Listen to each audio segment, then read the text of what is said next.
Donc le premier sujet dont je voulais vous parler dans le cadre de ces notes sur les modulations analogiques, c'est ce qui concerne la représentation des signaux de type passebande. Alors, de quoi s'agit-il?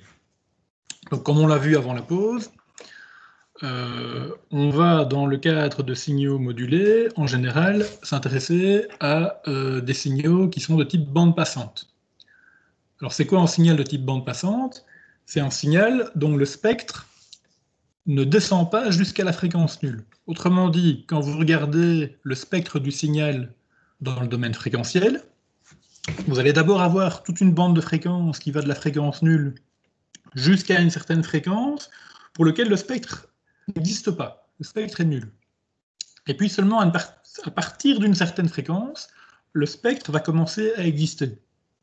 Ok? Donc c'est le contraire de ce qu'on appelle un signal en bande de base. Alors dans le cas des signaux modulés, qu'ils soient analogiques ou numériques d'ailleurs, ce qui va souvent se passer, c'est que la fréquence de la porteuse sera beaucoup plus élevée que la largeur du spectre. Autrement dit, quand on observe le spectre sur un graphique, on constate simplement que le spectre est étroit. Donc les signaux du type bande passante, on appelle ça parfois des signaux à spectre étroit. Alors je vais quand même refaire vite un petit dessin pour bien illustrer mon propos, avec le tableau blanc. Je vous rassure, je n'y resterai pas longtemps.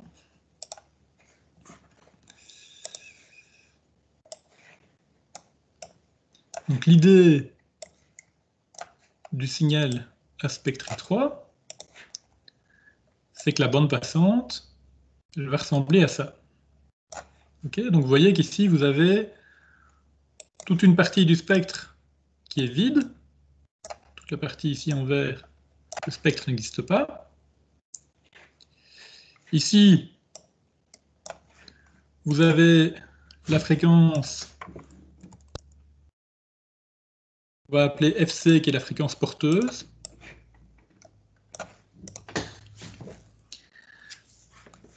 Et puis, ce qu'on appelle la bande passante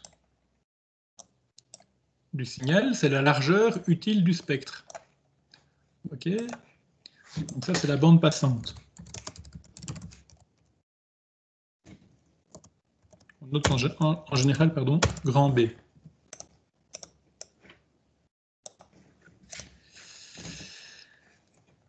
Donc dans le cas d'un signal à spectre étroit, ce qui se passe, c'est qu'on a FC qui est beaucoup plus grand que grand B. Ça, c'est la définition d'un signal spectre étroit. Donc, on démarre à la fréquence nulle, on a toute une partie du spectre fréquentiel pour lequel le signal n'a pas de composante utile, et puis à partir d'une certaine fréquence minimale, ici en rouge, vous voyez que le spectre du signal commence à exister, il culmine à peu près au niveau de la fréquence FC, qui est la fréquence de la porteuse, et puis il diminue rapidement, et la bande passante, qui est la largeur utile du spectre, est donc beaucoup plus petite, beaucoup plus faible que la valeur de la fréquence porteuse. Donc ça, c'est la définition d'un signal en bande passante ou d'un signal à spectre étroit.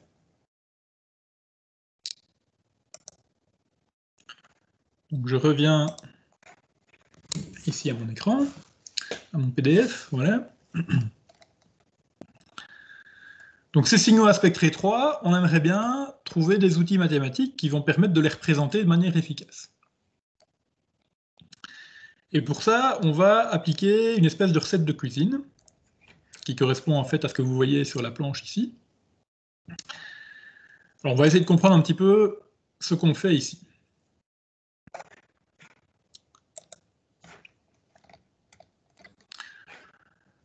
Notre point de départ, ça va être celui-là. On va considérer qu'on a un signal modulé, donc en haute fréquence, un signal en bande passante, qui est donc un signal réel, okay, et dont le spectre va se dessiner de cette manière-ci. Donc le signal réel en bande passante, on va l'appeler x de t. X de t, c'est le domaine temporel. Pour passer du domaine temporel au domaine fréquentiel, qui est représenté par grand X de oméga, on applique quoi? On applique simplement la transformée de Fourier. Donc si j'applique la transformée de Fourier à mon signal réel en bande passante x de t, j'obtiens le grand X de oméga qui est dessiné ici. Et le grand X de oméga, si vous vous souvenez bien de la définition de la transformée de Fourier, ben, grand X de oméga, en général, c'est quelque chose de complexe. Alors dans les notes qui sont sur Claco, je vous ai mis notamment un petit rappel sur la théorie de Fourier. Donc c'est des choses que vous avez déjà vues, notamment avec Thierry Jésupré et aussi dans d'autres cours. Donc, petit rappel de ce qu'est la transformée de Fourier. Si on démarre d'une fonction ici f de t, on applique la transformée de Fourier, donc on calcule l'intégrale de moins l'infini à plus l'infini de la fonction f de t qui multiplie l'exponentielle de moins j oméga t dt. Donc vous voyez qu'il y a du j qui apparaît, le j complexe, et donc le résultat de la transformée de Fourier appliquée même à une fonction petit f de t qui est réelle, le résultat en règle générale il est complexe. Et ici, vous avez la fonction de la transformée de Fourier inverse qui permet de retrouver petit f de t à partir de grand f de oméga. Donc, dans le cas de mon signal réel en bande passante, hein, même si petit x de t ici est réel, eh bien, le grand X de oméga, en règle générale, il va être complexe. Alors, dans le petit rappel sur la transformée de Fourier, vous allez voir qu'il y a notamment toute une série de propriétés. On ne va pas les repasser en revue parce que c'est l'objet de cours spécifiques sur la transformée de Fourier. C'est juste intéressant de se rappeler que ces propriétés existent. Hein, vous avez aussi un petit dictionnaire de transformée de Fourier. Donc prenez ça comme une espèce de manuel de référence qui est à votre disposition, hein, un petit pense-bête. Okay, on va s'intéresser à certaines propriétés particulières de la transformée de Fourier. Alors en particulier, regardez bien celle-ci. Voilà, ici, la transformée de Fourier d'une fonction réelle. Qu'est-ce que ça raconte? Ben, quand on a une fonction réelle, vous voyez ici en temporel, on a f de t réel. En fréquentiel, qu'est-ce qui se passe? Eh bien, en fréquentiel, en général, on a quelque chose de complexe, mais on peut dire que la partie réelle du spectre est paire et que la partie imaginaire du spectre est impaire. Ça, c'est une propriété des transformées de Fourier. En fait, ça peut se démontrer à partir de l'équation de la transformée de Fourier qui est là. Si on se rappelle que l'exponentielle de moins j oméga t, en fait, c'est cosinus de j c'est cosinus d'oméga t plus j fois sinus de oméga t. Et donc, si on décompose finalement f de t en partie réelle et en partie paire et en partie impaire, voilà, on peut démontrer toute une série de propriétés. Donc, la transformée de Fourier d'une fonction réelle est complexe, avec une partie réelle paire et une partie imaginaire impaire. Autre propriété intéressante, la transformée de Fourier d'une fonction imaginaire va être aussi complexe, mais avec cette fois-ci, c'est l'inverse, une partie réelle impaire et une partie imaginaire paire. Il y a encore deux propriétés. Une fonction paire, sa transformée de Fourier sera toujours paire. Une fonction impaire, sa transformée de Fourier sera toujours impaire. Okay, donc, essayez de vous représenter un petit peu ces quatre propriétés qui sont ici, qui sont des propriétés fondamentales des transformées de Fourier. Ben, ça permet de justifier, en tout cas, le fait que ici, notre signal réel en bande passante x de t, hein, du fait qu'il est réel au départ, ben, sa transformée de Fourier, qui en règle générale sera complexe, aura une partie réelle paire et une partie imaginaire impaire. Et ici, j'ai supposé de manière tout à fait gratuite que la partie réelle paire aurait la forme d'un trapèze, que j'ai dessiné en rouge, et la partie imaginaire impaire aurait la forme d'un triangle que j'ai dessiné en bleu. C'est purement gratuit, c'est juste pour donner un exemple. Okay, et donc vous voyez bien que le spectre du signal x de oméga tel que je l'ai représenté ici, c'est bien le spectre d'un signal en bande passante. Hein. Vous voyez qu'il y a toute cette bande de fréquences ici, entre la fréquence nulle et une certaine fréquence minimale, où le spectre n'existe pas. Et puis le spectre commence à exister à une certaine fréquence relativement élevée. Il passe par la fréquence oméga 0, qui est la fréquence qu'on peut considérer comme étant la fréquence de la porteuse. Et puis au-delà d'une certaine fréquence maximale, il finit par disparaître. Donc ça, c'est notre point de départ, c'est notre signal réel en bande passante avec un spectre représenté par des losanges pairs pour la partie réelle et des triangles impairs pour la partie imaginaire. Ok ? Alors maintenant, on va effectuer une première opération. Je reviens ici sur mon schéma global. Regardez, on démarre de notre signal ici x de t, qui est réel et à spectre étroit. On suppose en plus qu'il a une certaine énergie totale qu'on va noter epsilon.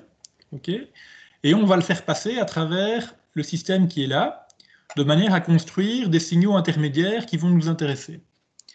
Alors la première transformation qu'il va subir, c'est par la branche ici en bas. On voit qu'on va le faire passer par un filtre de Hilbert. Alors c'est quoi cette affaire-là? On va voir ce que c'est que le filtre de Hilbert. Et le résultat du passage de x de t à travers un filtre de Hilbert, ce sera ce qu'on appelle la transformée de Hilbert du signal x de t. Et la transformée de Hilbert, on va la noter par x chapeau. X avec un petit accent circonflexe au-dessus de x. Okay, alors, c'est quoi cette fameuse transformée de Hilbert?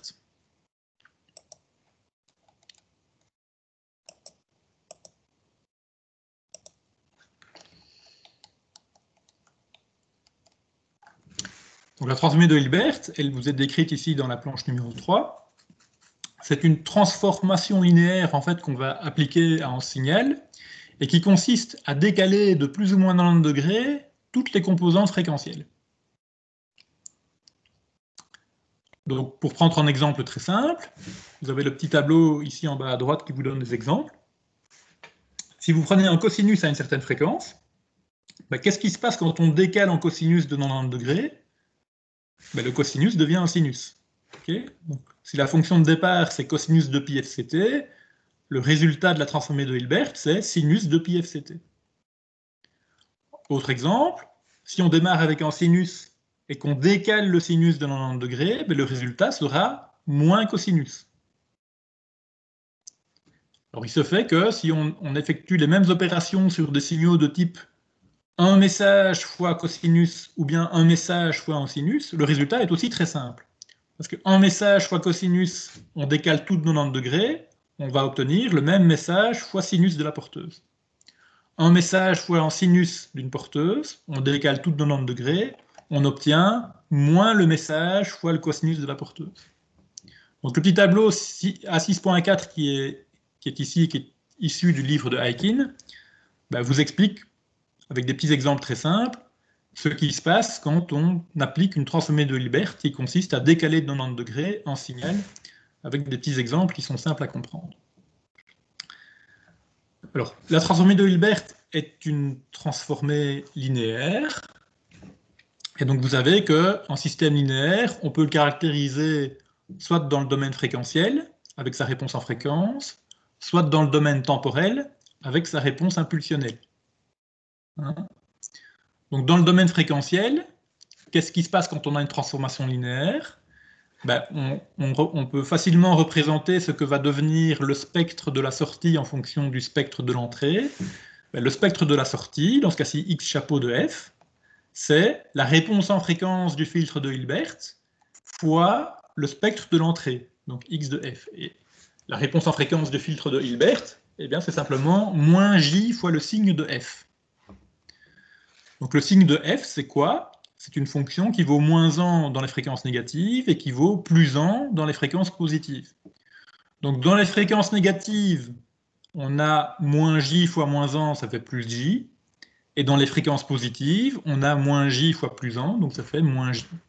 Ça, c'est la réponse en fréquence du filtre de Hilbert.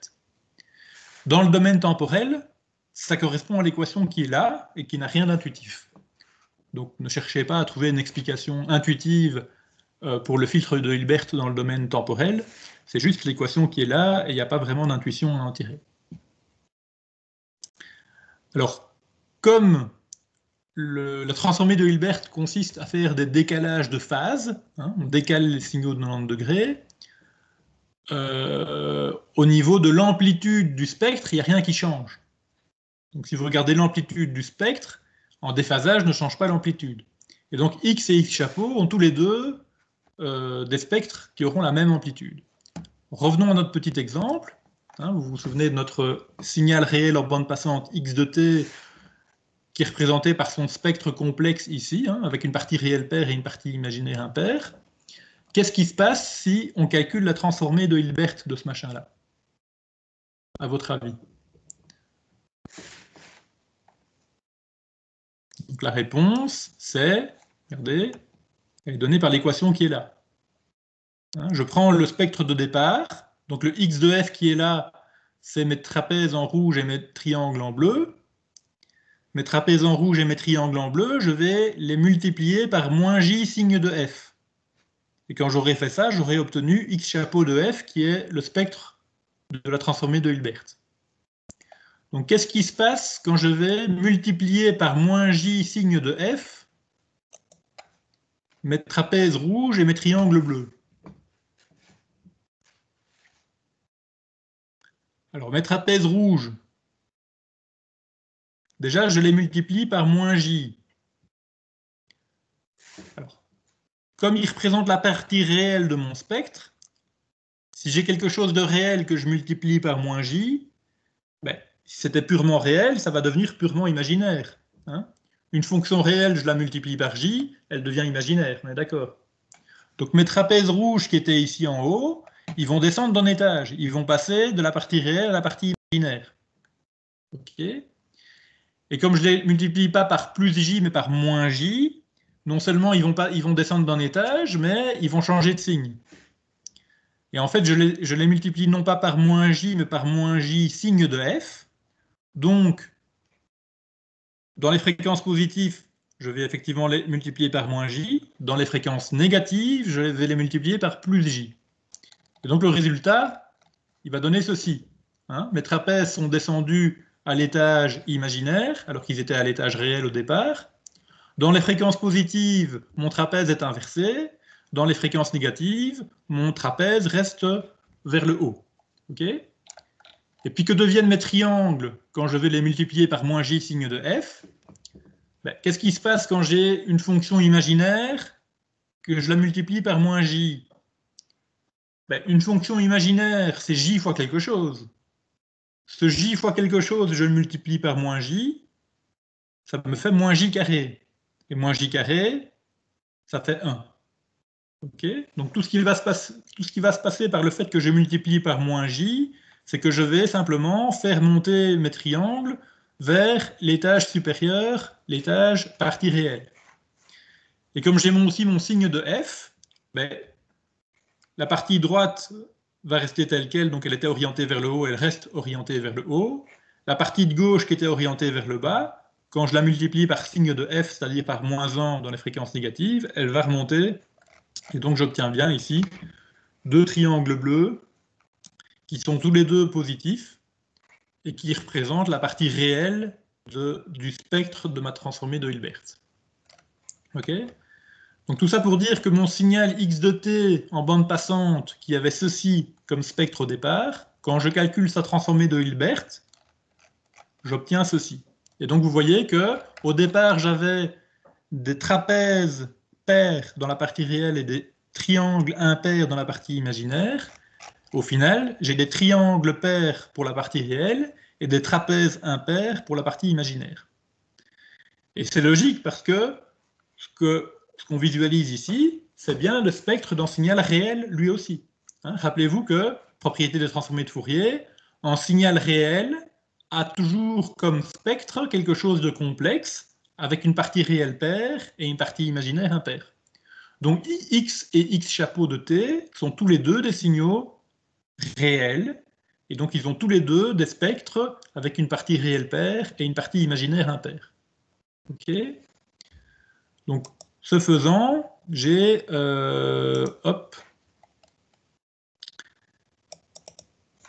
regardé ce qui se passait dans la petite boîte ici, filtre de Hilbert, qui me permet de calculer x chapeau de t à partir de x de t.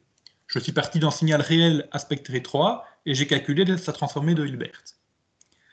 Maintenant que j'ai fait ça, je vais constituer un signal complexe qui est constitué en partie réelle de x de t et en partie imaginaire de j fois x chapeau de t. Et ici, j'ai le symbole de la somme. Et cette somme, je vais la noter XA de t, et je vais dire, ben ça, c'est le signal analytique qui peut être associé à mon signal X de t. Donc, vous voyez bien la manœuvre. On est en train de construire un signal complexe, dont la partie réelle, c'est X de t lui-même, et dont la partie imaginaire, c'est X chapeau de t. Le résultat, je dis que ça s'appelle le signal analytique. De nouveau, ça c'est des maths, ça ne veut rien dire, c'est pas très intuitif. Revenons à notre petit exemple pour essayer de comprendre ce qui se passe concrètement. Hein, concrètement, j'ai mon signal X de t dont le spectre, vous le voyez ici. J'ai ma transformée de Hilbert X chapeau de t dont le spectre, vous le voyez là. Je vais combiner ces deux signaux réels. Je vais prendre le premier plus J fois le deuxième. Ok. Qu'est-ce qui va se passer quand je vais prendre le premier plus J fois le deuxième? D'abord, posons-nous la question, qu'est-ce qui se passe quand je prends J fois le deuxième? Donc je vais prendre J fois le signal dont le spectre est représenté ici. Ben, si je multiplie par J dans le domaine temporel, je multiplie aussi par J dans le domaine fréquentiel. Donc qu'est-ce qui se passe quand je multiplie par J le spectre qui est là? Ben, en haut, vous avez la partie réelle. Si je la multiplie par J, elle va devenir imaginaire, donc mes triangles vont descendre d'un étage. Et en bas, vous avez la partie imaginaire, c'est-à-dire J fois quelque chose. Si je multiplie par J, je vais obtenir J carré fois ce quelque chose. J carré, ça vaut moins 1. Ok? Donc mes trapèzes ici, ils vont remonter d'un étage. Et en plus, ils vont être inversés parce qu'ils vont subir une multiplication par moins 1. Donc J fois la transformée de Hilbert, ça a comme spectre l'inversion de ce qu'on voit ici, c'est-à-dire vous mettez les trapèzes en haut et vous mettez les triangles en bas. Et en plus, mes deux trapèzes inversés ici, on va les changer de signe. Ok? Et tout ça, je vais l'additionner à quoi? Je vais l'additionner à x, c'est-à-dire à ceci. Alors mes deux trapèzes qui sont remontés en changeant de signe, donc j'ai un trapèze positif et un trapèze négatif ici. Quand je vais les additionner, ça va donner quoi? Ici à gauche, je vais avoir un trapèze positif plus un trapèze négatif, ça va s'annuler. Et ici à droite, je vais avoir un trapèze positif plus un trapèze positif, ça va me donner un trapèze 2 fois plus haut. Ok? Et mes deux triangles ici que je vais faire descendre d'un étage, ici je vais avoir un triangle bleu plus un triangle bleu, j'aurai un triangle 2 fois plus haut. Tandis qu'ici à gauche, j'aurai un triangle positif plus un triangle négatif, ça va s'annuler. Ok? Et donc mon signal analytique, voilà le spectre qu'il va avoir. Ça, c'est le spectre du signal analytique. Donc c'est le spectre que j'obtiens en fabriquant un signal complexe qui est égal à mon signal x de t que j'ai au départ et en lui ajoutant j fois sa transformée de Hilbert. Donc si je reviens à mes transparents ici, le signal analytique se trouve bien ici à droite et c'est un signal complexe. Hein, il est bien complexe parce qu'il est fabriqué en associant un signal réel à j fois un autre signal réel. Donc je fais la somme d'une partie réelle plus une partie imaginaire, j'ai bien ici un signal qui est complexe. La preuve qu'il est complexe, si je regarde son spectre, j'obtiens ça. Et est-ce que je peux dire que ceci est le spectre d'un signal complexe? Non. C'est quoi? Est-ce que je peux dire que c'est le spectre d'un signal réel? Non. Pourquoi? Parce que ça doit ressembler à quoi le spectre d'un signal réel? Ça doit avoir une partie réelle paire. Ceci, ce n'est pas pair. Hein. Il y a un grand trapèze à droite et il n'y a rien du tout à gauche. Et ça doit avoir une partie imaginaire impaire. Ceci n'est pas impair. J'ai un grand triangle à droite et j'ai rien du tout à gauche. Okay? Donc le XA de oméga que vous voyez ici à l'écran, c'est bien le spectre d'un signal complexe. Ce n'est plus le spectre d'un signal réel. Et ça, c'est le spectre du signal analytique associé à x de t.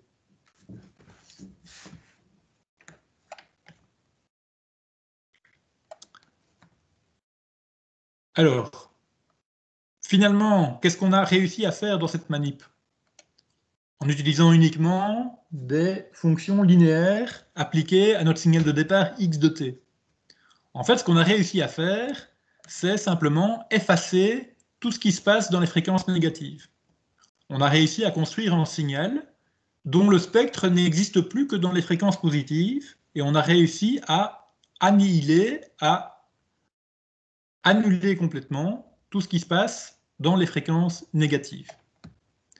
L'étape suivante, ça va être de déplacer le spectre, donc le trapèze et le triangle, on va les déplacer de la fréquence oméga 0 à la fréquence nulle.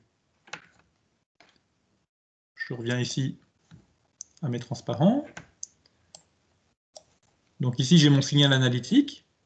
Je vais effectuer une nouvelle opération sur mon signal analytique, c'est que je vais le multiplier par une exponentielle complexe.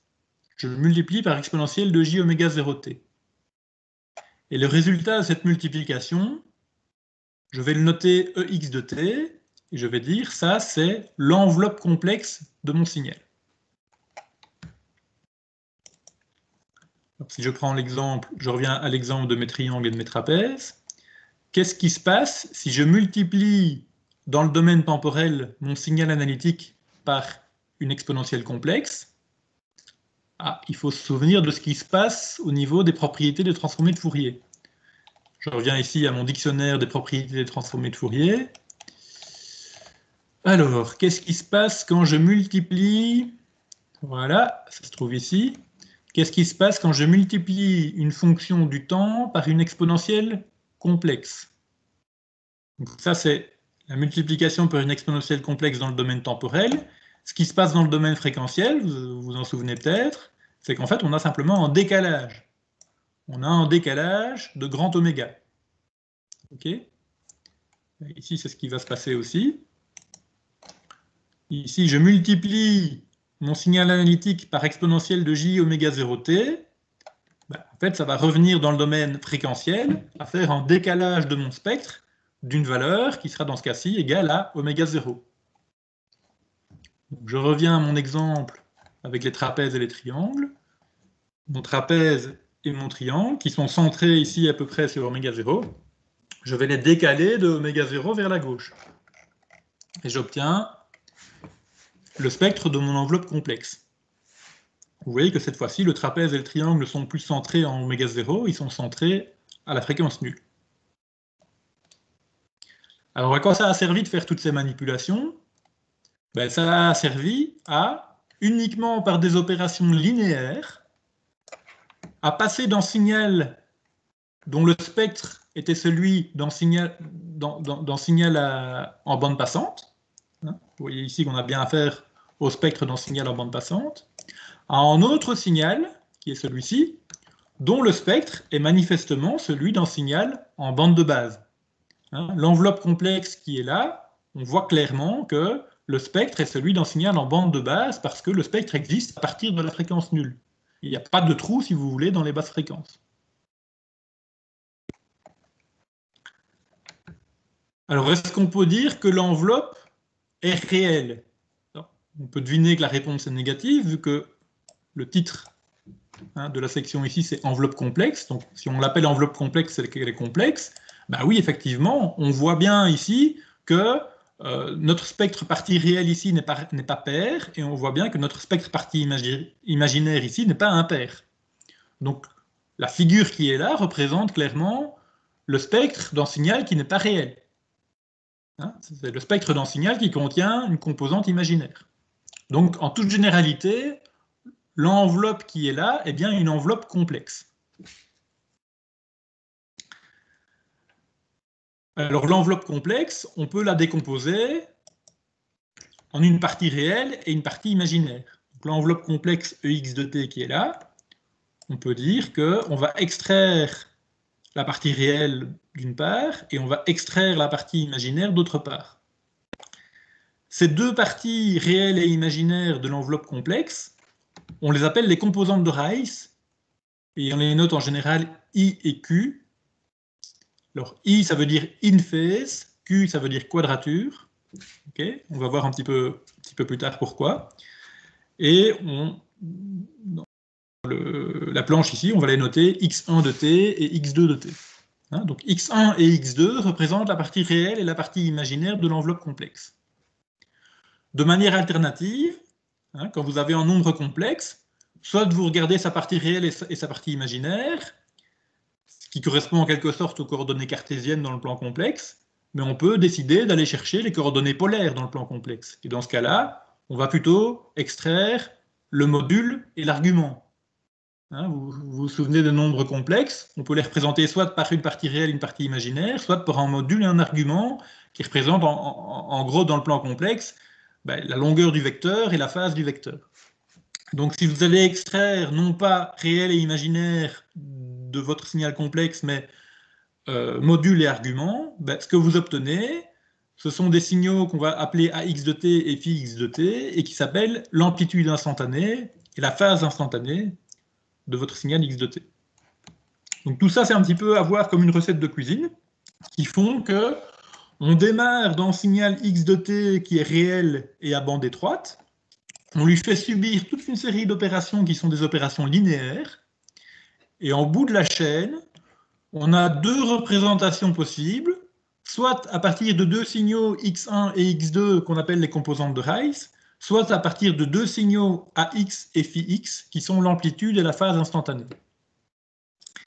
Et maintenant, si on remet tout ensemble dans le domaine temporel, en fait, on peut voir qu'on a une relation assez intéressante entre x de t, qui est le point de départ, et les représentations ici, x1, x2, ax et phi-x. Alors, cette représentation, elle est la suivante. Si on raisonne en termes d'amplitude et de phase instantanée, on peut dire que x de t, c'est en fait l'amplitude instantanée qui multiplie cosinus de oméga 0t plus la phase instantanée. Si on raisonne en termes de composantes de Rice x1 et x2, on peut dire que x de t, c'est la première composante de Rice fois le cosinus de la porteuse, plus la deuxième composante de Rice fois le sinus de la porteuse. Alors, qu'est-ce qu'ils ont d'intéressant, ces signaux x1, x2, ax et phi-x? Ce sont des signaux réels et qui ont le bon goût d'être des signaux en bande de base. Donc, ce ne sont pas des signaux qui contiennent des composantes à haute fréquence. En fait, si on regarde la paire de signaux x1 et x2, on a complètement gommé de ces signaux l'influence de la porteuse à fréquence oméga 0. Et on peut simplement considérer que le signal en bande passante x de t, c'est comme si on avait réussi à le fabriquer à partir de deux ingrédients qui sont d'une part les deux composantes de Rice x1 et x2, et d'autre part une paire de porteuses à la fréquence oméga 0, respectivement en cosinus et en sinus. Et donc, ce que veut dire cette relation, c'est que, quel que soit le signal à spectre étroit x de t que vous avez au départ, vous pouvez toujours l'exprimer comme étant un signal en bande de base x1 fois le cosinus d'une porteuse à fréquence oméga 0, plus un autre signal en bande de base x2 fois le sinus de la même porteuse à fréquence oméga 0. Ou, si vous préférez, vous pouvez aussi dire que vous fabriquez votre signal x de t à partir d'une amplitude instantanée à x de t qui est aussi donc un signal en bande de base et qui va multiplier le cosinus de la porteuse, elle-même déphasée d'un deuxième signal en bande de base qui est la phase instantanée phi x de t. Donc, de point de vue de la représentation du signal, connaître la totalité de x de t, c'est équivalent à connaître la totalité de x1 de t et de x2 de t. Parce que si vous connaissez x1 et x2, vous êtes capable de refabriquer x moyennant l'équation qui est là. Et c'est aussi équivalent à connaître la totalité des deux signaux ax de t et phi-x de t. Si vous connaissez ax de t et phi-x de t, vous êtes capable de reconstruire le signal x de t à partir de l'équation qui est là. Okay, donc, à partir de ces représentations alternatives, vous n'avez rien perdu comme information. Alors, à quoi ça sert de faire ça? Pourquoi est-ce que ça nous intéresse? de représenter le signal en bande passante x de t à l'aide d'une paire de signaux x1 et x2, ou bien une autre paire de signaux AX et phi-x, comme on le fait ici.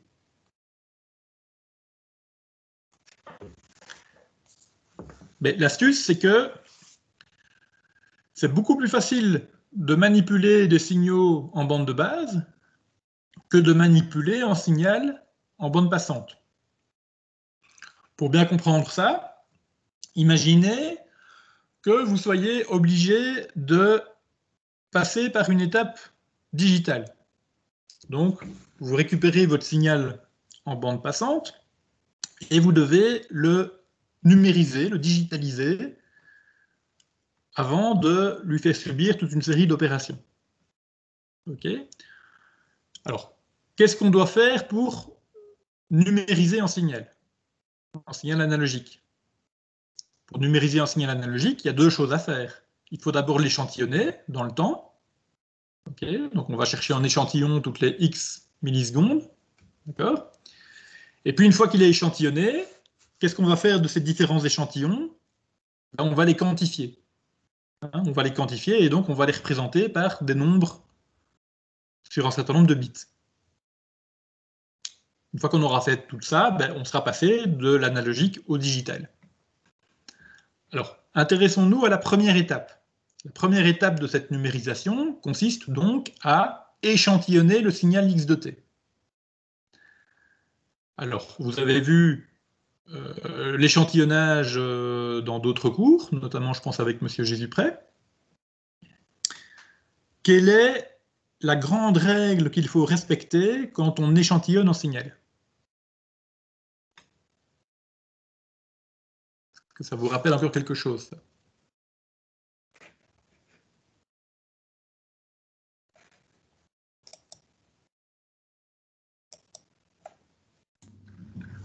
La règle de Nyquist.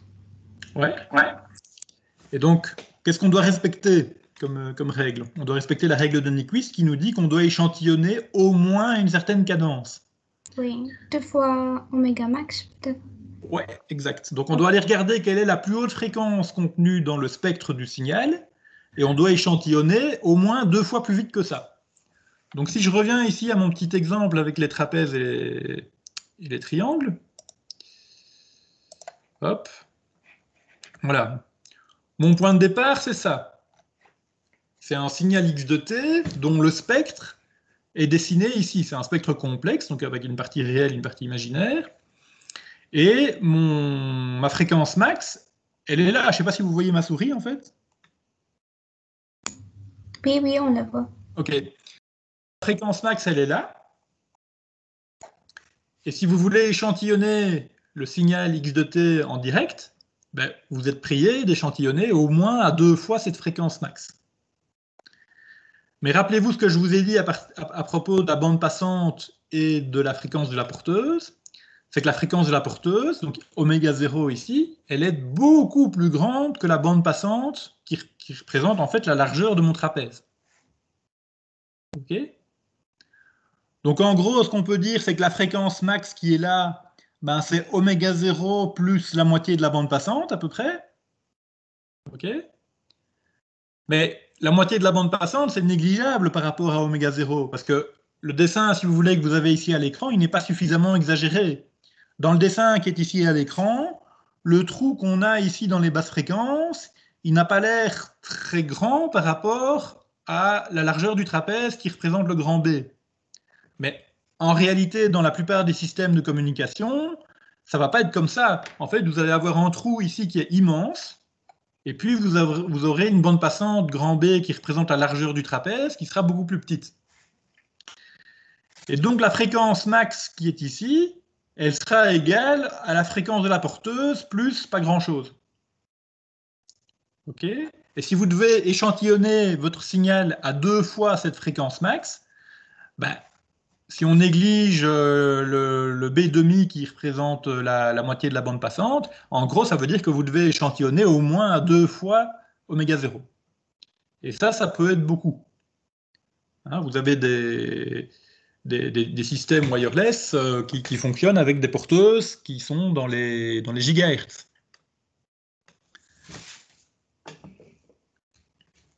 imaginez un système de transmission avec une porteuse à 1 GHz. Déjà, le théorème de Nyquist, il vous dit que vous devez échantillonner au moins à 2 GHz. Et ça, c'est la folie. Okay, et en fait, c'est idiot quand on y pense. C'est idiot parce que le fait qu'on doit respecter ce critère de Nyquist pour échantillonner le signal, c'est simplement dû au fait qu'on a déplacé le spectre de l'information pour le mettre autour d'une fréquence porteuse qui est une fréquence élevée. Et donc, on aurait vachement intérêt, avant d'échantillonner le signal, de le ramener en bande de base.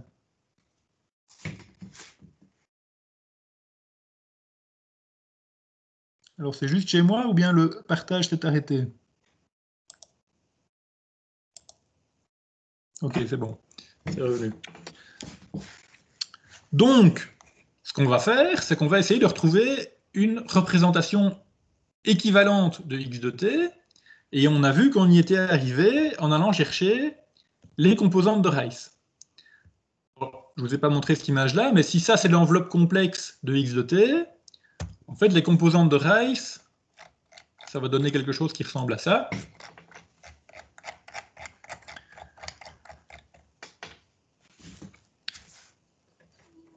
Donc on va extraire la partie paire et la partie impaire de l'enveloppe complexe pour avoir la première composante de Rice, et on fait une opération du même acabit pour avoir le spectre de la deuxième composante de Rice. Donc la figure que vous avez ici à l'écran, c'est le spectre de la première composante de Rice, qui est en fait la partie réelle de l'enveloppe complexe. Okay, et vous voyez que cette première composante de Rice, elle a des fréquences qui ne montent pas très haut. La fréquence max, dans ce cas-ci, c'est B'. Okay, on s'est affranchi de la fréquence porteuse oméga 0. Elle n'existe plus ici. Et donc, pour échantillonner le signal qui est là, tout en respectant le critère du théorème d'échantillonnage, hein, on doit échantillonner au moins à 2 fois la fréquence max. 2 fois B', ça fait B. Donc, il faut échantillonner au moins à une cadence d'échantillonnage égale à la bande passante du signal. Et ça, c'est une fréquence beaucoup plus faible. Donc ça devient possible. Donc en cas de figure typique, c'est une porteuse à 1 GHz et une bande passante à 100 kHz. Ok. Une porteuse à 1 GHz, une bande passante à 100 kHz. C'est quoi le facteur entre les deux? Donc B vaut 100 kHz, oméga 0 vaut 1 GHz. Entre 100 kHz et 1 GHz, vous avez un facteur 10 000. C'est vraiment représentatif de la réalité. Hein. Un facteur 10 000. Donc dans le premier cas, vous devez échantillonner à 2 fois 1 GHz, donc à 2 GHz. Dans le deuxième cas, vous devez échantillonner à 2 fois 100 kHz, donc à 200 kHz. Vous préférez échantillonner à 2 GHz ou vous préférez échantillonner à 200 kHz?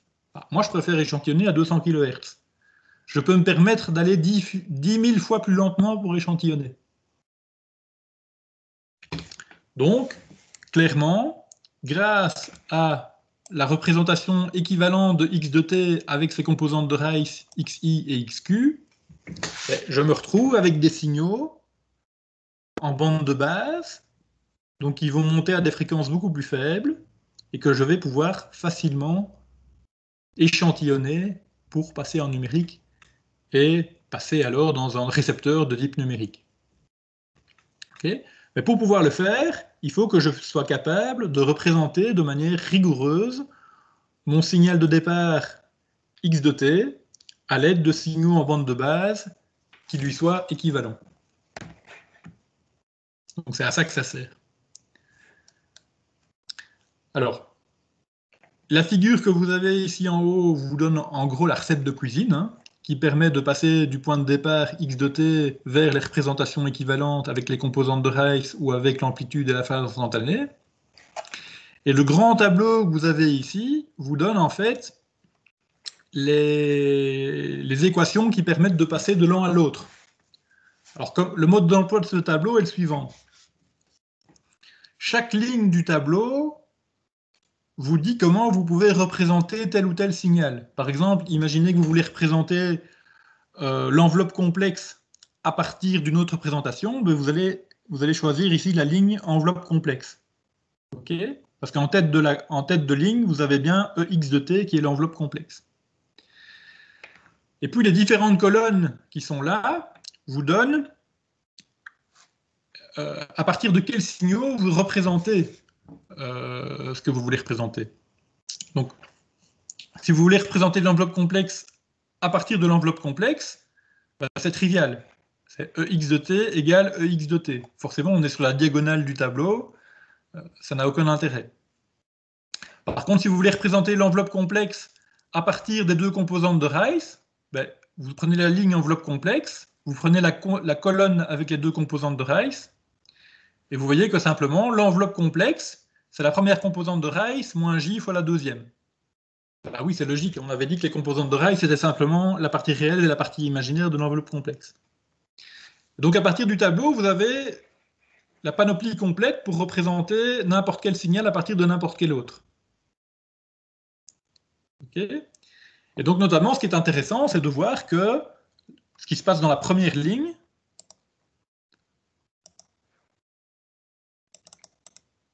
donc dans la première ligne, on voit que le signal de départ x de t, c'est sa transformée de Hilbert.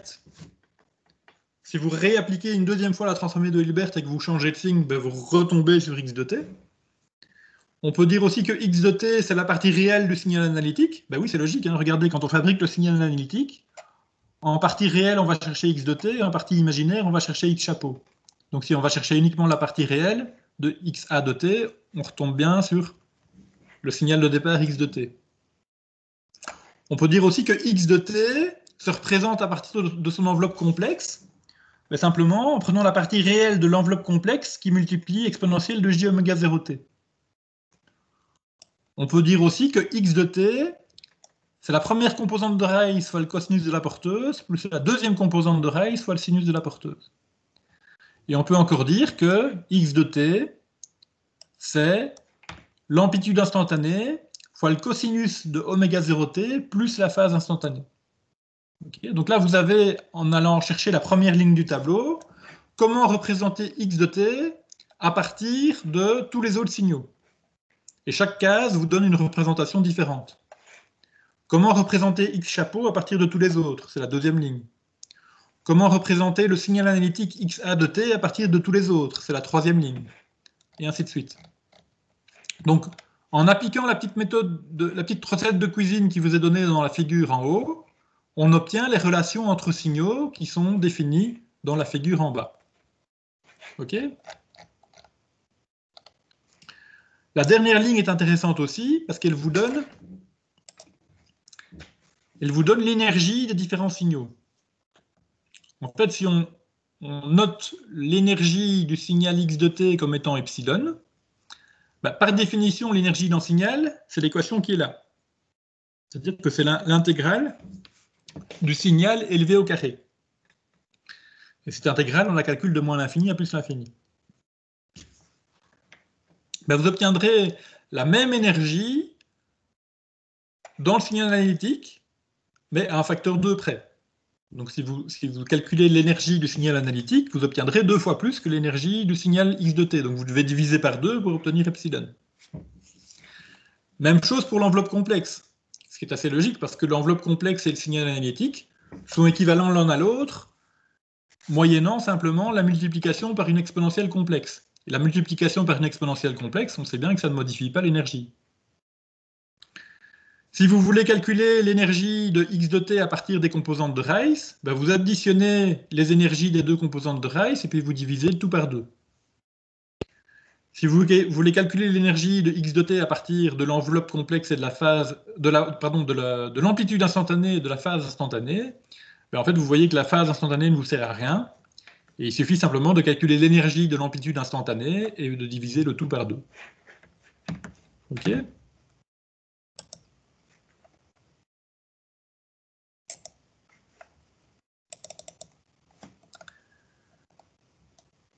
Alors,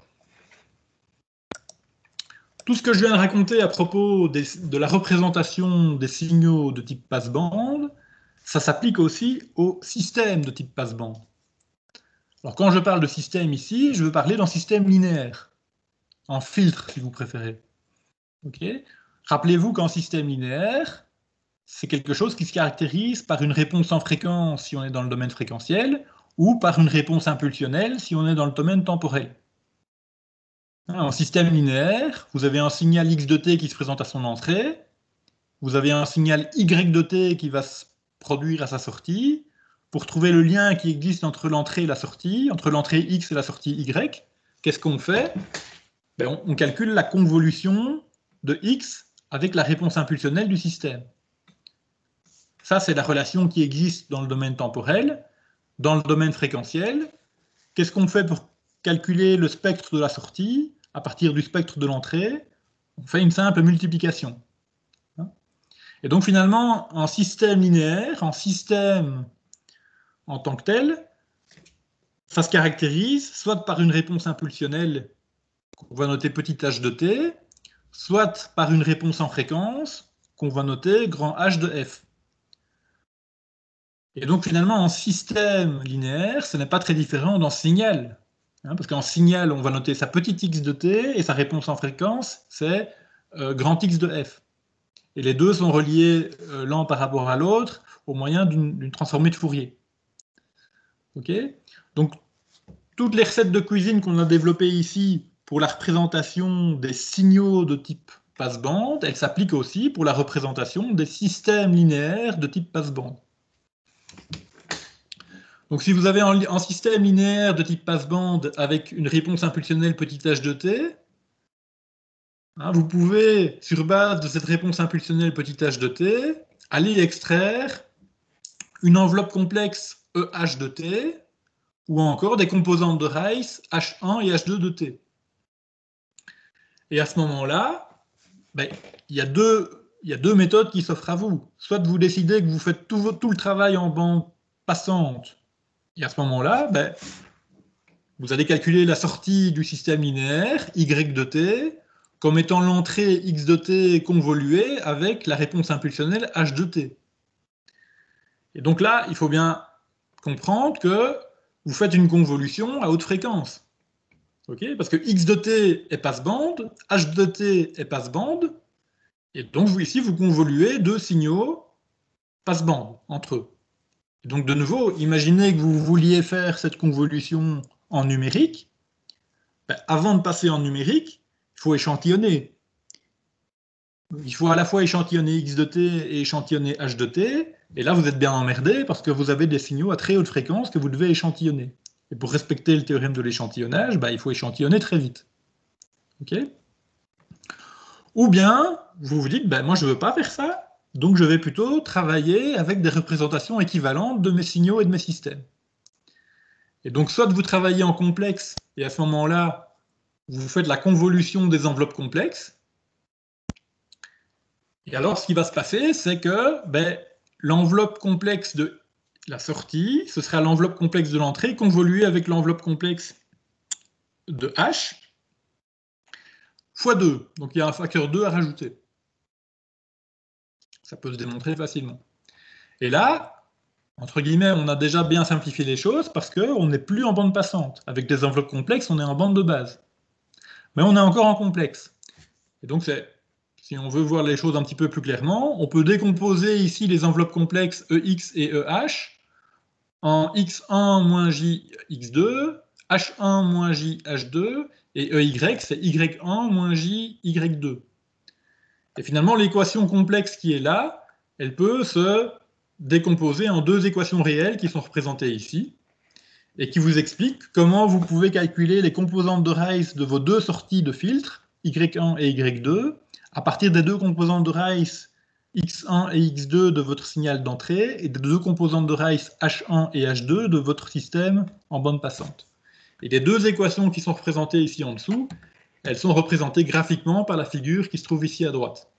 Vous voyez, donc vous avez votre signal qui se présente à l'entrée du filtre X de t, dont vous pouvez extraire les composantes de Rice XI et XQ.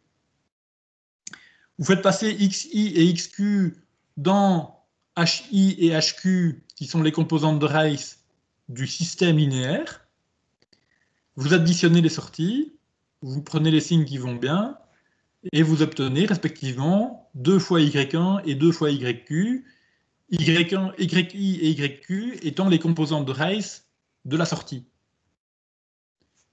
Et donc finalement, plutôt que d'appliquer la première équation qui est là, vous appliquez ici une paire d'équations en bande de base. Donc le message, c'est que une équation en bande passante devient 2 équations en bande de base. Et chacune des 2 équations en bande de base demande 2 convolutions. Donc finalement, au total, ici, vous avez 4 convolutions à calculer. Hein, vous voyez bien dans la figure ici à droite qu'il y a 4 boîtes.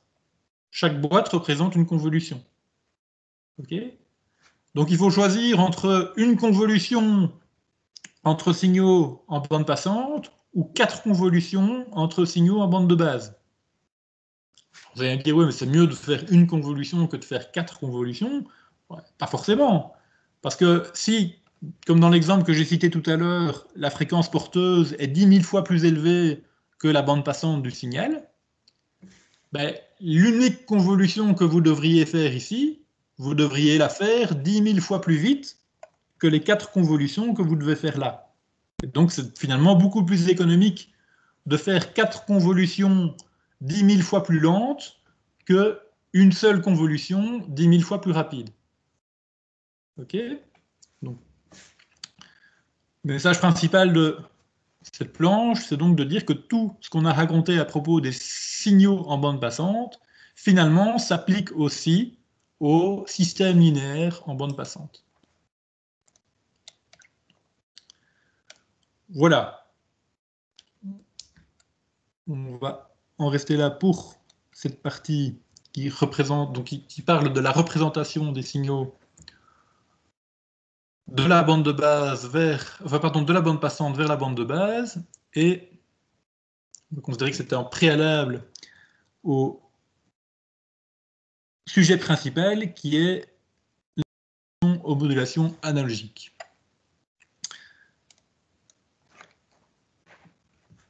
Alors, les modulations analogiques. Pourquoi moduler? Ben, on en a déjà parlé tout à l'heure. Hein. Rappelez-vous, le but de la manœuvre, c'est de changer les caractéristiques fréquentielles du message qu'on veut transmettre, message qui véhicule l'information utile entre l'émetteur et le récepteur. Et pourquoi est-ce qu'on veut changer ces caractéristiques fréquentielles? Parce qu'on veut s'adapter au canal de propagation. Et donc souvent, ça implique de devoir monter en fréquence, par exemple si on veut utiliser efficacement des antennes, ou bien simplement parce que on doit partager le canal avec d'autres utilisateurs, ou bien parce qu'on doit respecter un standard international qui nous dit que pour telle ou telle application, on est obligé d'utiliser telle bande de fréquence. Donc on doit déplacer le spectre du signal pour aller se mettre dans la bonne bande de fréquence. Okay. Alors la modulation elle-même, c'est un procédé qui consiste à faire varier la caractéristique d'une porteuse en accord avec un signal message. Donc le signal message, c'est celui qui transporte l'information. Donc on a besoin de 2 ingrédients pour faire une modulation. Vous voyez, un premier signal qui est généralement un signal en bande de base, qui est le message et qui transporte l'information. Et un deuxième signal qui lui est un signal à haute fréquence, qu'on appelle la porteuse, et qui lui ne contient aucune information. Le modulateur va donc prendre ces 2 entrées pour fabriquer une sortie qui est ce qu'on appelle le signal modulé. Et le signal modulé, en fait, ce n'est rien d'autre que la porteuse qu'on avait ici en entrée et dont une des caractéristiques va bouger très lentement. Et comment est-ce qu'elle va bouger très lentement, cette caractéristique? En fonction du message qu'on veut transmettre. Okay. Il y a 2 grandes familles de modulation analogique, les modulations d'amplitude et les modulations angulaires. Alors, la figure ici à droite vous donne une illustration intuitive de ce que ça donne. La figure A, c'est la porteuse. Donc vous voyez, c'est plutôt un signal qui oscille vite, c'est plutôt un signal à haute fréquence, et c'est une porteuse sinusoïdale, donc il n'y a pas d'information contenue dans ce signal. La figure B, juste en dessous, c'est le message. Alors, vous voyez que le message, il oscille beaucoup plus lentement. On n'a pas suffisamment exagéré ici, de nouveau pour des raisons de lisibilité, l'écart de fréquence entre les deux. Hein, ici, si je regarde une oscillation du message, j'ai 1, 2, 3, 4, 5, 6, 7, 8, 9, j'ai une dizaine d'oscillations de la porteuse. Donc ici, on a un exemple où la porteuse est 10 fois plus rapide que le message. En pratique, comme je vous disais tout à l'heure, on peut avoir des porteuses qui sont 1000 fois, 10 000 fois, 100 000 fois plus rapides que le message. Okay, si on avait dessiné ça ici, ça n'aurait pas été très visuel. Donc, à des fins purement pédagogiques, on a représenté ici les choses de manière à ce qu'elles restent lisibles. Et donc, on a une porteuse qui n'est que, entre guillemets, 10 fois plus rapide que le message. Et puis, de nouveau, à des fins pédagogiques, on n'a pas représenté un vrai message intéressant, on a représenté un message qui est lui-même sinusoïdal. Hein, la figure B, c'est une bête sinusoïde.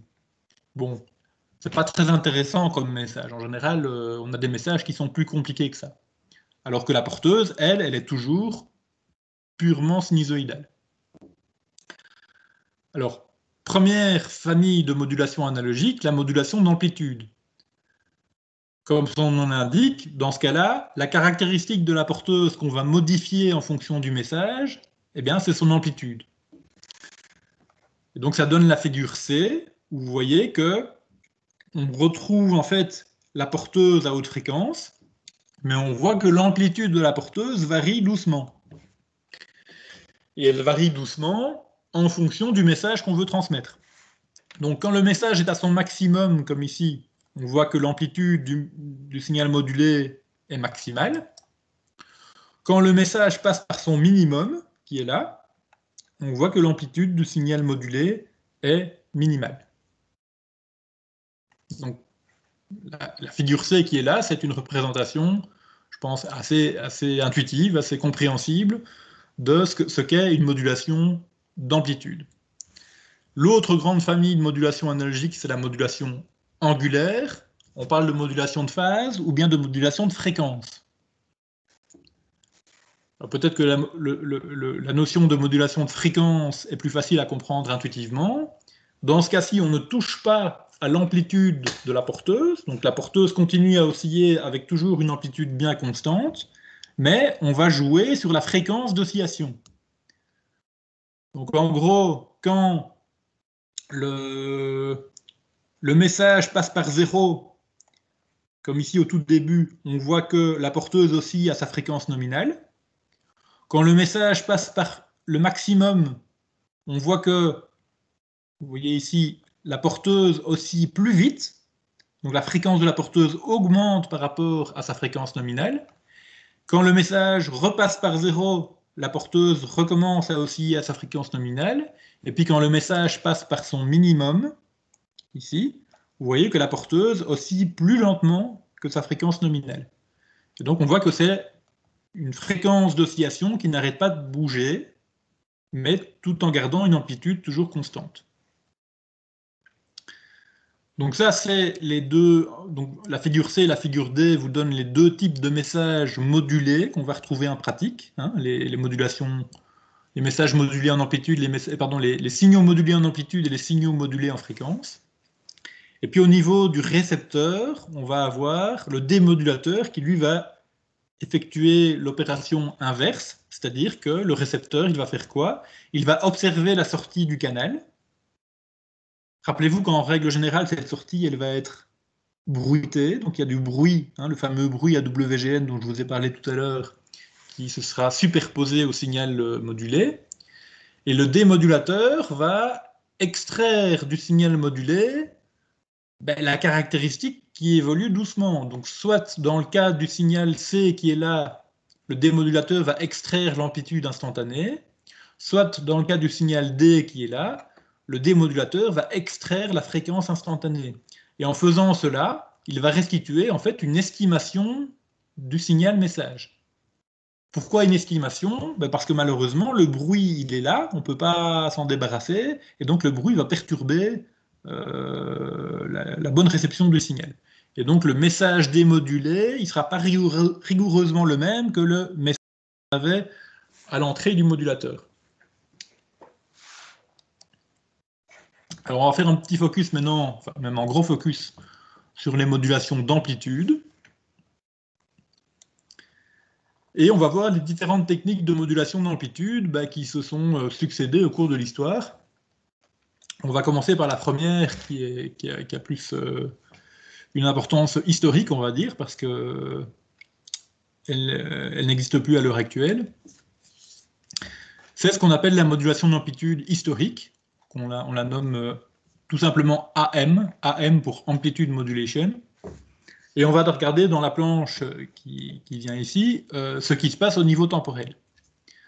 Alors au niveau temporel, pour la modulation AM, donc on démarre avec un message M de T et on a une porteuse dont l'amplitude est notée AC. Alors le petit indice C qui est là, c'est la première lettre du mot anglais carrier, qui veut dire porteuse. Okay, donc AC, c'est l'amplitude de la porteuse, FC, c'est la fréquence de la porteuse. Et donc la porteuse s'écrit simplement AC fois cosinus de 2π FCT. Ça, c'est la porteuse.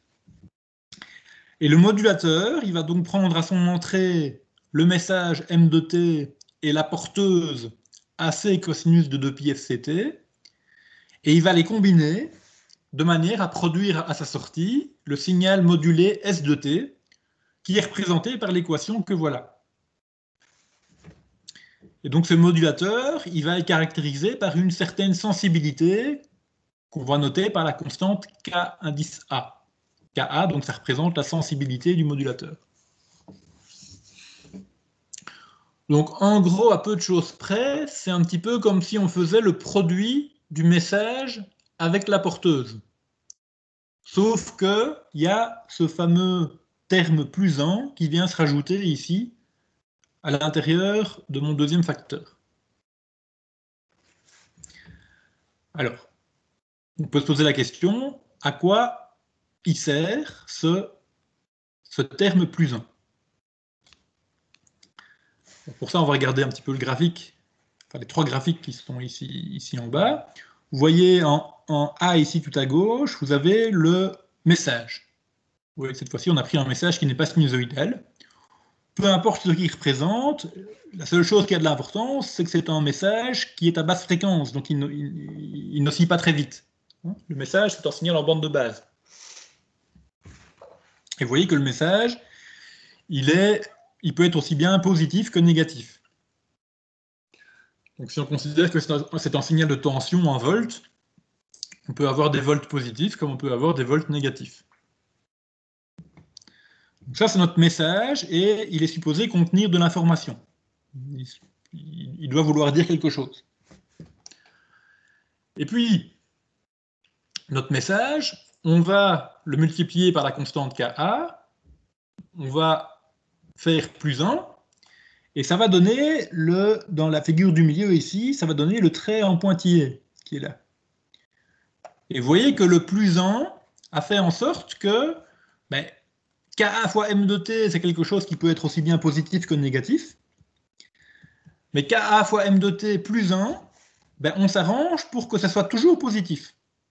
Et donc vous voyez que ça varie entre un maximum qui est là, qui vaut à peu près plus 1,8 volts, et un minimum qui est là, qui vaut à peu près 0,6 volts.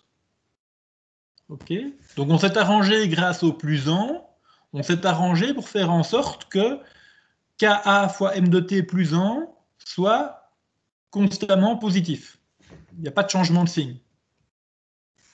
Ok. Du coup, ce Ka fois M de T plus 1, si je le multiplie avec la porteuse sinusoïdale, j'obtiens la courbe ici en trait continu, qui est en fait la représentation du signal modulé S de T. Okay. Donc la courbe en pointillé ici au-dessus, en positif, elle représente KAM de T plus 1, et par effet miroir ici en négatif, c'est la même courbe, mais dont on a changé le signe. Ça va ? Et puis dans la troisième figure, ici en bas à droite, on a la même chose, c'est-à-dire qu'on a de nouveau représenté le signal S de t, mais cette fois on a changé la valeur de la sensibilité Ka, de manière à ce que le plus 1 ne soit plus suffisant pour faire en sorte que Ka m de t plus 1 ne change jamais de signe. Et donc vous voyez que la courbe pointillée en haut qui représente Ka m de t plus 1, cette fois-ci, à son maximum, elle vaut quasiment 3 volts, et puis à son minimum, elle est négative. Elle vaut moins 0,5 volts à peu près. Donc autrement dit, on a augmenté la valeur de la sensibilité Ka, et le Ka fois m de t, il peut devenir tellement négatif que même si on lui fait subir en plus 1, ça va rester négatif. Et donc vous voyez qu'on a ce qu'on appelle des phase reversals. Donc on a des changements de phase, parce que si on regarde l'enveloppe instantanée du signal, qui est donnée par la courbe en pointillé, eh bien, cette courbe en pointillé, elle ne reste pas constamment positive. Elle passe en négatif pendant une partie du temps. Alors, en fait, ce qui est désirable, c'est la situation de la figure B. Ce qui est problématique, c'est la situation de la figure C. Pourquoi? Parce que pour démoduler ce signal AM, on va utiliser un circuit bon marché qui s'appelle un détecteur de crête. Et le détecteur de crête, comme son nom l'indique, il va simplement se contenter d'aller extraire les maxima entre les oscillations successives de la porteuse. Et donc, dans le cas de la figure B, notre détecteur de crête, il va bien être capable de restituer la figure en trait pointillé, la courbe en trait pointillé. Donc, le détecteur de crête, qui est en circuit bon marché, il va aller chercher un signal qui se balade de maximum en maximum sur les oscillations du signal qu'il reçoit. Et donc, il va effectivement restituer la courbe en pointillé. Par contre, le même détecteur de crête, si vous le faites fonctionner sur la figure C, ben, vous voyez qu'au début, ça va bien se passer. Hein, il va sauter de maximum en maximum sur les oscillations du signal S de t, les oscillations rapides à la fréquence de la porteuse. Et puis, au moment où il va y avoir un changement de phase, le détecteur de crête, il ne va pas comprendre qu'il doit passer en négatif. Il va continuer à sauter de maximum en maximum. Et donc, lui, il va rester positif. Et donc, il va extraire un signal qui est supposé être le signal démodulé, mais qui ne sera pas correct, à cause du changement de signe qui a lieu à l'endroit où on a le changement de phase. Et donc, ce phénomène qui se produit quand on n'a pas bien dimensionné la sensibilité du modulateur, c'est ce qu'on appelle le phénomène de surmodulation. Donc le but du jeu, pour que l'enveloppe du signal S de t ait toujours la même forme que le message M de t, c'est de faire en sorte que la valeur absolue du produit Ka fois M de t, c'est ce qu'on appelle le taux de modulation, ce taux de modulation doit rester inférieur à 100%. Autrement dit, la valeur absolue de Ka fois M de t doit toujours rester inférieure ou égale à 1. Si c'est le cas, eh bien, le facteur qui est là, 1 plus Ka M de t, on peut garantir qu'il va toujours rester positif. Et si ce n'est pas le cas, on ne pourra pas garantir que ce facteur restera toujours positif, et on aura un problème de surmodulation, et donc la démodulation ne va pas bien se passer. Ce que vous observez sur les figures qui sont là, c'est que la fréquence de la porteuse est bien largement plus élevée que la fréquence du message. Donc le message, lui, donc il n'est pas purement sinusoïdal, le message, il a tout un spectre qui s'étend de la fréquence nulle jusqu'à une fréquence maximale, et on va noter comme étant W. W, c'est la bande passante du message. Autrement dit, le spectre du message, il s'étend de la fréquence nulle jusqu'à la fréquence W. Okay. W, si vous préférez, c'est la plus haute fréquence contenue dans le message. Et donc, on voit sur la figure qui est là que, effectivement, comme le message oscille lentement, ben, ça veut dire que W, qui est la plus haute fréquence contenue dans le message, ben, W est bien beaucoup plus petit que FC, beaucoup plus petit que la fréquence de la porteuse. Donc, la planche qui est là, elle résume ce qui se passe dans le domaine temporel. Maintenant, on va aller voir ce qui se passe dans le domaine fréquentiel. Voilà, ici, dans le domaine fréquentiel, on a... Alors, on va directement aller voir ce qui se passe au niveau de la figure ici en bas. Donc, je viens de vous raconter que le spectre du message, il varie dans une bande qui va de la fréquence nulle jusqu'à la fréquence W. Donc ici, de manière purement arbitraire, on a supposé que le spectre du message était triangulaire. Un petit peu comme mes triangles bleus du début du cours. Hein. Donc la figure qui est là est extraite du livre de Aikin. L'auteur a supposé, de manière purement gratuite, que le spectre était triangulaire. En fait, ça n'a pas d'importance. La seule chose qui a de l'importance, c'est que le spectre est contenu dans une bande de fréquence qui va de 0 à W. Okay. Et comme le message est supposé être en message réel, eh ben, il aura en spectre, avec une partie réelle paire et une partie imaginaire impaire, ça on a déjà vu pourquoi. Et donc la figure qui est là, en fait, elle représente l'amplitude du spectre. Okay. Donc la norme du spectre. Et donc la norme du spectre, si on a une partie réelle paire et une partie imaginaire impaire, ben, la norme elle est forcément paire. Quoi. Donc la figure A ici représente la norme du spectre du message, et la figure B ici à droite représente la norme du spectre du signal modulé. Donc à gauche on a M de F, à droite on a S de F. M comme message, S comme signal modulé. En fait. Okay. Alors comment est-ce qu'on peut calculer le spectre du signal modulé à partir du spectre du message? Ben, si on revient à l'équation précédente dans le domaine temporel qui est là, en fait, pour avoir la relation entre les spectres, il suffit d'appliquer une transformée de Fourier à la relation entre les signaux. Donc je vais appliquer la transformée de Fourier au membre de gauche de l'équation, je vais appliquer la transformée de Fourier au membre de droite de l'équation, et je vais regarder ce que j'obtiens. Alors, si j'applique Fourier à S de t, j'obtiens S de f. Simplement, par définition, le spectre de mon signal modulé, c'est la transformée de Fourier de mon signal modulé S de t. Si j'applique Fourier au membre de droite de mon équation ici, qu'est-ce que j'obtiens? Alors, si on considère que AC, c'est une constante, ok, il n'y a que mon deuxième et mon troisième terme ici qui sont des fonctions du temps. Donc j'ai ici le produit de deux signaux. En premier qui est 1 plus KAM de t, en deuxième qui est cosinus de pi fct. Okay. Comme j'ai une somme ici, je peux la distribuer. Donc j'ai en fait cosinus de pi fct plus KAM de t cosinus de pi fct. Alors le premier terme, c'est simplement une porteuse sinusoïdale. Hein, c'est le plus 1 fois cosinus de pi fct, ça me donne simplement une sinusoïde à fréquence fc. Et le spectre d'une sinusoïde à fréquence fc, c'est facile. Est-ce que vous vous souvenez, c'est quoi le spectre d'une sinusoïde? Si vous ne savez plus, vous allez chercher dans votre dictionnaire de transformée de Fourier. Et vous voyez que... Voilà, ici tout en bas. F de t égale cosinus oméga 0t. Le spectre de ce machin-là, c'est facile, c'est une paire de delta de Dirac. Donc vous avez un delta de Dirac à la fréquence plus oméga 0 et un delta de Dirac à la fréquence moins oméga 0.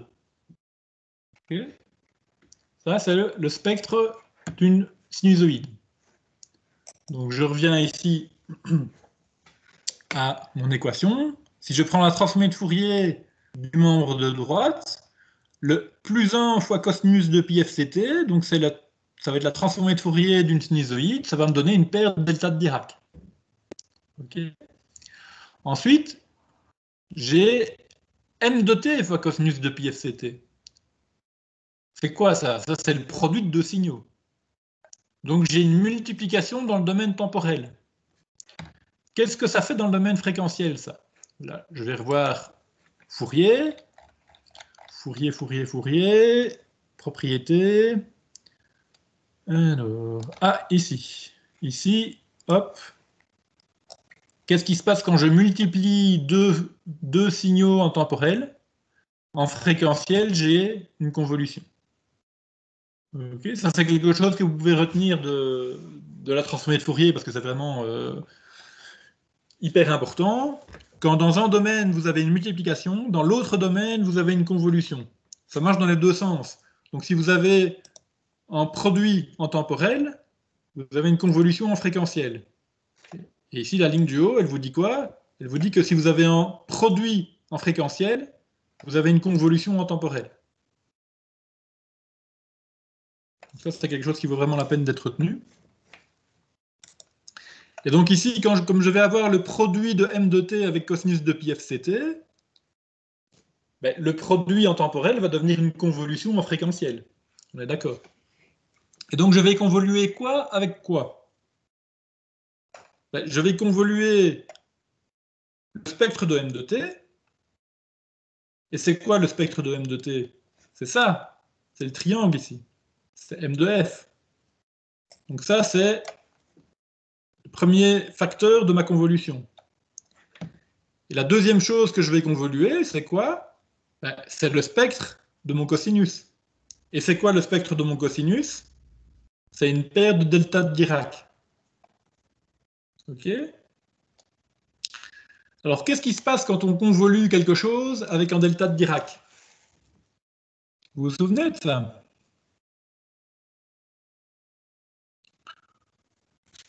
Quand on convolue une fonction avec un delta de Dirac, ça revient en fait à translater cette fonction pour venir la mettre à l'endroit où se trouve le delta de Dirac. Et donc, ce qui va se passer finalement quand on combine tout ça ensemble, c'est que le spectre de S de t, donc S de f, va être constitué de la somme de deux termes. Un premier terme qui vient du plus 1, et qui est simplement le spectre de mon cosinus, et qui est une paire de delta de Dirac. Donc c'est la flèche que vous voyez ici à gauche et la flèche que vous voyez ici à droite. Les deux flèches qui sont là, ce sont les deux deltas de Dirac qui viennent du plus 1. En fait, c'est plus 1 fois cosinus. Okay. Et puis, vous avez le spectre du message qui va venir se translater à l'endroit où se trouvent ces deux deltas de Dirac. Donc, la convolution du triangle qui est là avec les deux deltas de Dirac qui sont là vont faire en sorte que le triangle va venir se positionner non plus de part et d'autre de la fréquence nulle, mais de part et d'autre de la fréquence moins fc, et de part et d'autre de la fréquence plus fc. Et donc vous avez un copier-coller du triangle ici autour de moins fc, et puis un autre copier-coller du triangle ici autour de plus fc. Ça va? Donc finalement, il y a 4 ingrédients qui vont venir se mettre dans le spectre du signal modulé. C'est dans les fréquences négatives, un delta de Dirac plus un copier-coller du triangle. Et dans les fréquences positives, un delta de Dirac plus un autre copier-coller du triangle. Okay. C'est la somme de ces 4 ingrédients qui va constituer le spectre du signal modulé. Alors, en général, on parle de bande latérale supérieure et bande latérale inférieure. En anglais, on dit upper sideband et lower sideband. Donc, si on se concentre ici sur les fréquences positives, vous avez le lower sideband qui est en dessous de la fréquence porteuse et le upper sideband qui est au-dessus de la fréquence porteuse. De quoi s'agit-il? Revenons un instant au spectre du message qui est là. Donc, on a supposé de manière gratuite que c'était un spectre purement triangulaire.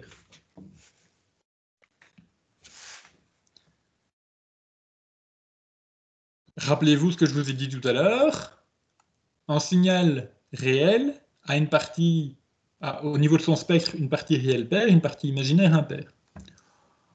Autrement dit, la partie négative du spectre qui est là, elle est redondante par rapport à la partie positive. Donc, ce qui se passe dans les fréquences négatives de moins W à 0 est symétrique de ce qu'on a dans les fréquences positives de 0 à W. Simplement parce qu'on a une symétrie. Donc, on va parler de lobe inférieur pour désigner ce qui se passe dans les fréquences négatives et de lobe supérieur pour désigner ce qui se passe dans les fréquences positives. Les deux lobes sont redondants l'un par rapport à l'autre, par ses propriétés de symétrie. Alors, tant qu'on est en bande de base et que les fréquences négatives ne représentent rien de physique, c'est pas grave, parce que physiquement, en fait, on ne consomme que les fréquences positives qui vont de 0 à W. Les fréquences négatives, c'est juste une vue de l'esprit mathématique, ça ne représente rien. Mais maintenant qu'on est en modulation, on voit ici que on consomme WHz à droite de la porteuse, mais aussi WHz à gauche de la porteuse. Et dans les deux cas, on est dans des fréquences positives. Et donc on a bien en lobe latéral inférieur et en lobe latéral supérieur qui contiennent en fait tous les deux la même information redondante. Donc on pourrait se contenter de la moitié en fait. On pourrait se contenter d'avoir soit l'un, soit l'autre. Mais dans le signal dont l'équation est donnée par ceci, ben, on hérite des deux à la fois. Okay. Et donc, finalement, ce qui se passe, c'est qu'on consomme une bande passante 2 fois plus élevée que ce qui est strictement nécessaire. Hein, quelle est la bande passante du signal modulé? Combien vaut grand B ici? Ben, on voit que le spectre s'étend de Fc-W à Fc plus W, donc la largeur totale du spectre, c'est bien 2. Hein, pour le signal de type AM, on a une bande passante de signal modulé qui vaut B égale 2W. Et c'est 2 fois trop. On pourrait se contenter de la moitié si on tient compte du fait que les deux lobes inférieurs et supérieurs sont redondants l'un par rapport à l'autre. Donc c'est un défaut, si vous voulez, de la modulation d'amplitude. AM, c'est qu'elle consomme 2 fois trop de bandes passantes par rapport à ce qui serait strictement nécessaire. Ça, c'est son premier défaut. Alors, en tant qu'ingénieur télécom, vous devez essayer d'être le plus économe possible par rapport aux ressources qui sont disponibles. Et j'ai envie de dire que les ressources qui sont disponibles, les choses que vous allez consommer dans le système, elles ont des unités qui sont en gros les hertz, les watts et les euros. Ça veut dire quoi ça? Ça veut dire que vous devez essayer d'être économe en bande passante. Vous ne devez pas utiliser une bande passante trop importante. Pourquoi? Parce que rappelez-vous que la bande passante totale disponible, il faut la partager entre tous les utilisateurs du système. Et donc plus vous consommez de hertz pour vous, moins il restera des hertz disponibles pour les signaux des autres utilisateurs. Vous devez essayer de concevoir votre signal modulé de manière à ce qu'il consomme la bande passante la plus faible possible. Donc vous devez économiser les hertz. Première ressource. Deuxième ressource importante, les watts. Votre émetteur qui envoie le signal sur le canal, il va consommer une certaine puissance. Et forcément, si vous voulez être robuste par rapport au bruit qui vient polluer le canal, à un moment donné, vous allez être tenté d'émettre plus fort, de manière à crier plus fort que le bruit, si vous voulez. Mais à un moment donné, il faut s'arrêter. Parce que plus vous criez fort, plus vous allez consommer une puissance d'émission importante. Et il faut aussi essayer d'être économe au niveau de la puissance d'émission, pour des tas de raisons, notamment parce que vous voulez économiser la batterie, par exemple. Il n'y a pas que ça, il y a d'autres aspects de design aussi qui font qu'il ne faut pas une puissance trop importante sur le canal. Donc deuxième ressource qu'il faut économiser après les hertz, ce sont les watts.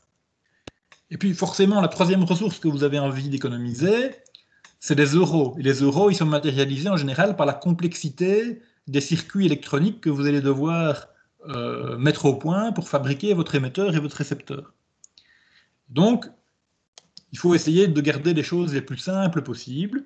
Et quand vous rajoutez de la complexité dans un système, indirectement, vous allez rajouter des euros. parce qu'il va coûter plus cher à développer et à fabriquer. Donc dans le meilleur des mondes, vous auriez un système très simple, donc qui ne consomme pas beaucoup d'euros, avec une bande passante très étroite, donc ne consomme pas beaucoup de hertz, et vous pouvez émettre une puissance très faible, donc vous ne consommez pas beaucoup de watts. Okay. Ça, c'est le triangle parfait. Et malheureusement, dans la réalité, vous allez devoir augmenter un petit peu la complexité, vous allez devoir émettre un petit peu plus fort, et vous allez devoir consommer une bande passante un peu plus importante.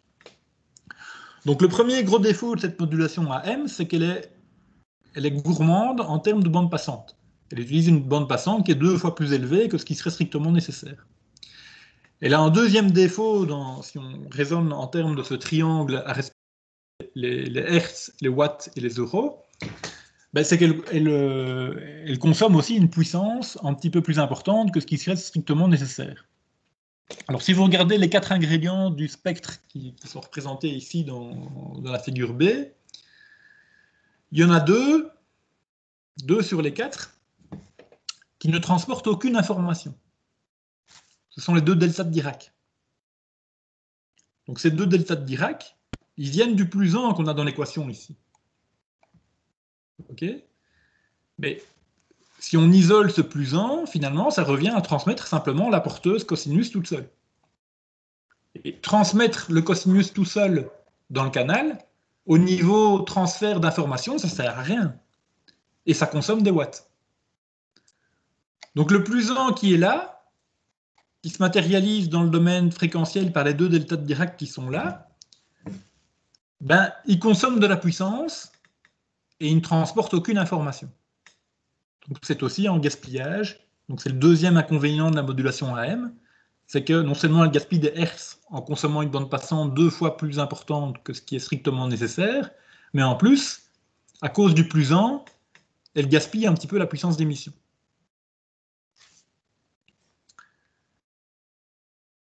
Alors elle a que des défauts. Elle est 2 fois trop gourmande en bande passante et elle gaspille la puissance d'émission.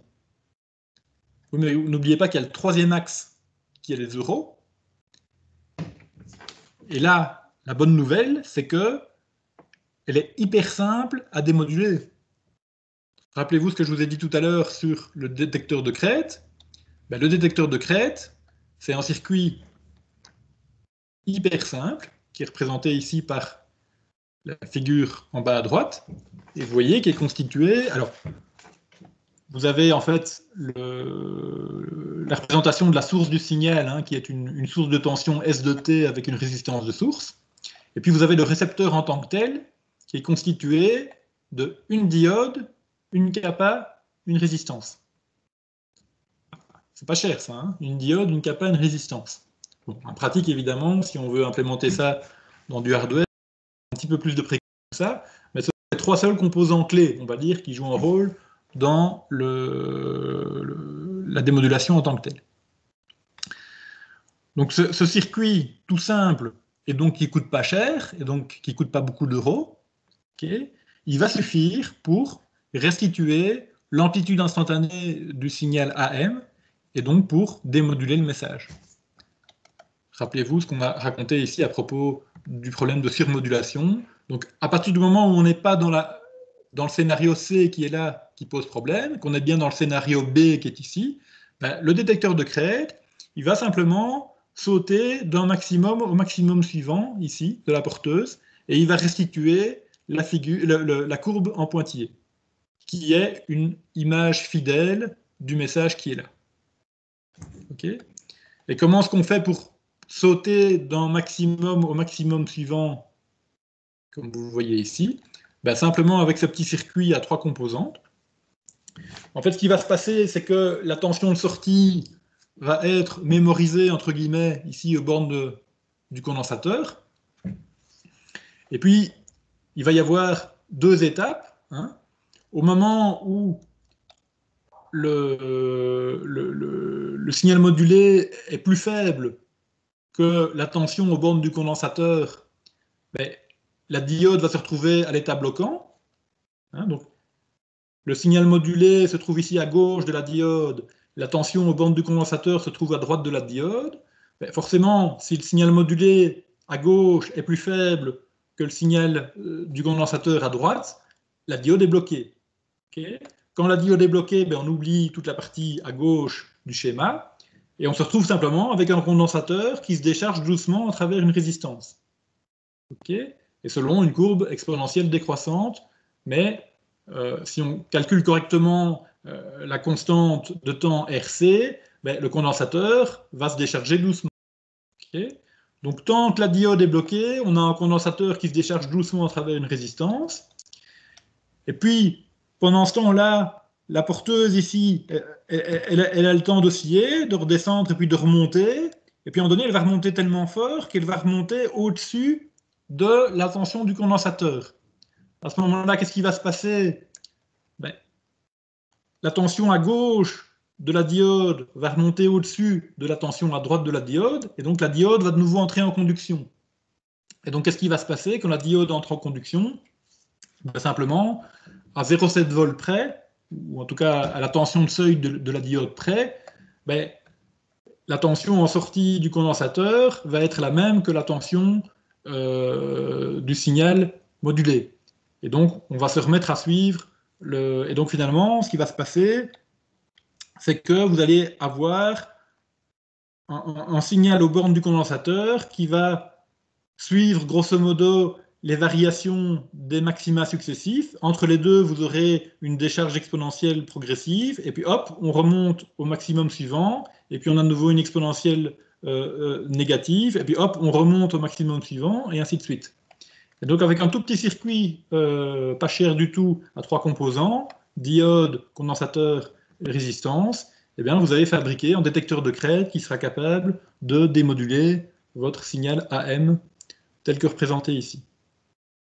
Ok.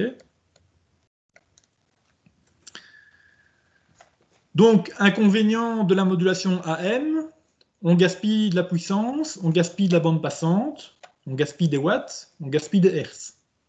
Avantage de la modulation AM, grande simplicité d'implémentation, le récepteur est hyper simple. Et c'était important, quand on a inventé cette modulation, d'avoir des récepteurs très simples, parce que historiquement, elle a servi pour les premiers systèmes de radiodiffusion, hein, donc c'était les radios AM utilisées par vos grands-parents et vos arrière-grands-parents. Et à ce moment-là, le principe, c'est qu'on pouvait se permettre d'avoir un émetteur radio qui soit plus cher, parce qu'il était partagé entre des milliers, voire des centaines de milliers d'utilisateurs. Mais par contre, chaque auditeur d'une station de radio devait aller s'acheter au magasin un récepteur de radio pour écouter sa chaîne préférée. Et il fallait que les récepteurs que le monsieur tout le monde aille s'acheter au magasin soient bon marché. Et donc il fallait que la démodulation du signal se fasse à l'aide d'un circuit bon marché, ce qui était possible avec un détecteur de crête aussi basique que ce qui est représenté ici. Ça va? Donc voilà, ça c'était l'explication de la modulation d'amplitude AM. Et je vais vous proposer en fait d'en rester là pour aujourd'hui, parce que je vais profiter du temps qui reste pour essayer de trouver des outils alternatifs pour le cours de la semaine prochaine, histoire d'être un petit peu plus efficace que ce qu'on a fait pendant le premier créneau. Donc on va en rester ici pour aujourd'hui, et on se retrouve la semaine prochaine à 12h45.